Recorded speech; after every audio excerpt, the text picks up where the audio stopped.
Hola y bienvenidos a esta cuarta cápsula, donde haremos un viaje distinto, porque hoy no vamos a hablar de una revista ni de un texto bíblico específico.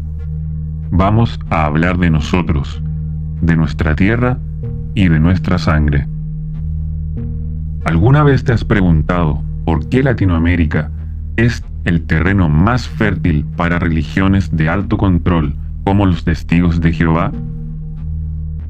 ¿Por qué muchas personas acuden a distintas iglesias, algunas con reglas tan estrictas, con una resignación que parece natural? Muchos creen que la verdad llegó a nuestras tierras en el siglo XX a través de misioneros enviados desde Nueva York. Pero la verdad es que el terreno ya estaba arado. El programa de obediencia, sacrificio y miedo ya estaba instalado en nuestro ADN cultural mucho antes de que naciera Charles Russell. Hoy vamos a hablar de la colonización espiritual y de cómo nos enseñaron a servir a un Dios que no hablaba ni siquiera nuestro idioma. Retrocedamos a 1492. Cuando los barcos españoles tocaron estas tierras, no solo trajeron enfermedades y espadas, trajeron un libro. Pero no era la traducción del Nuevo Mundo de las Santas Escrituras. En aquel entonces, la Biblia era la Vulgata latina. Estaba, por supuesto, en latín, un idioma que ni siquiera los soldados entendían, mucho menos los pueblos originarios de América. Los conquistadores llegaban a aldeas y antes de atacar, leían el requerimiento, un texto en latín en el que se informaba a los indígenas que Dios había creado el mundo y que le había dado poder al Papa, y el Papa a los reyes de España. Se les advertía que, si no se sometían a la Iglesia y al rey, se les haría la guerra, se les quitarían sus bienes y sus familias serían esclavizadas. Piénsalo un momento. Se les pedía aceptar a un Dios desconocido en un idioma que no entendían bajo amenaza de muerte. ¿Te suena familiar? ¿No es ese el mismo mecanismo pasivo-agresivo con la idea del Armagedón? Acepta nuestro mensaje ahora, aunque no lo entiendas del todo, porque si no lo haces, la destrucción viene en camino. Esa estructura de obediencia por terror es el pilar de las ideologías religiosas modernas. La religión en Latinoamérica no llegó para salvar almas, llegó para justificar el saqueo. Mientras se extraían toneladas de oro y plata en las minas de Potosí o de México para financiar imperios europeos, se le decía al pueblo que el sufrimiento de la tierra era necesario para ganar el paraíso en el cielo.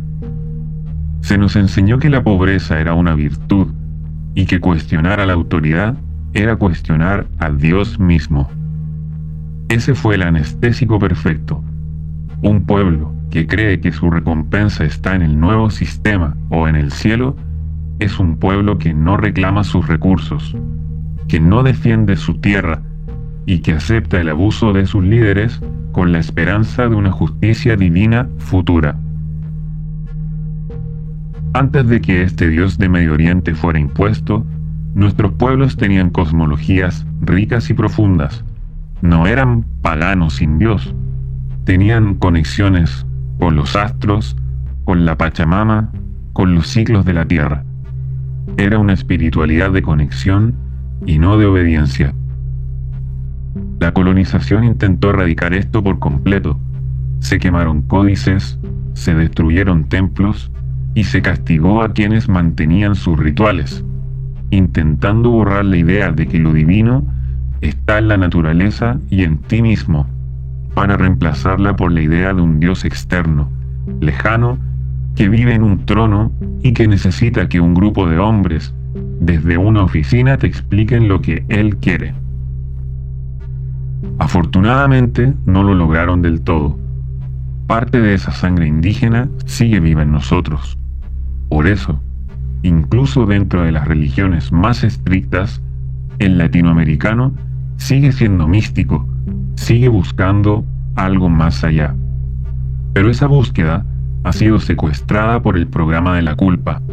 Nos hicieron creer que nuestra herencia espiritual ancestral era demoníaca y que este Dios del Medio Oriente, importado desde Europa y ahora pasado por el filtro de Estados Unidos, es el verdadero. ¿Por qué es vital que sepas esto? Porque cuando entiendes que tu tendencia a la sumisión, tu miedo a las figuras de autoridad y tu culpa constante son herramientas de control que se instalaron en nuestro continente hace 500 años. Dejas de ver tu crisis de fe como un problema personal. No eres un mal cristiano ni un mal testigo. Somos el resultado de un trauma histórico que se nos enseñó que para ser bueno debíamos ser obedientes. Pero la obediencia ciega no es una virtud, es una cicatriz de la esclavitud. Hoy, al cuestionar a la organización, estás haciendo algo mucho más grande que simplemente dudar de una religión. Estás iniciando un proceso de descolonización mental. Estás reclamando tu derecho a pensar sin miedo, a conectar con lo divino sin intermediarios y a reconocer que tu valor no depende de cuántas horas de servicio reportes a una sucursal extranjera. La próxima vez que veas el carrito de predicación en Buenos Aires, en Santiago o en una ciudad de México, recuerda que ese mensaje es el eco de un barco que llegó hace siglos para decirnos que no éramos dueños de nuestra propia tierra ni de nuestra propia alma. Tú ya eres dueño de ti mismo, solo tienes que recordarlo. Gracias por acompañarme en esta cuarta cápsula de Terapia Testigo de Jehová.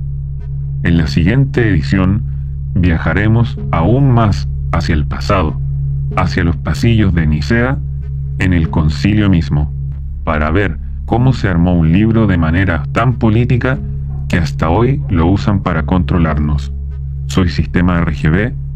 Nos vemos en la siguiente cápsula, en la que veremos cómo se llevó a cabo la creación de un texto que hasta el día de hoy les sirve perfectamente para mantenernos bajo control.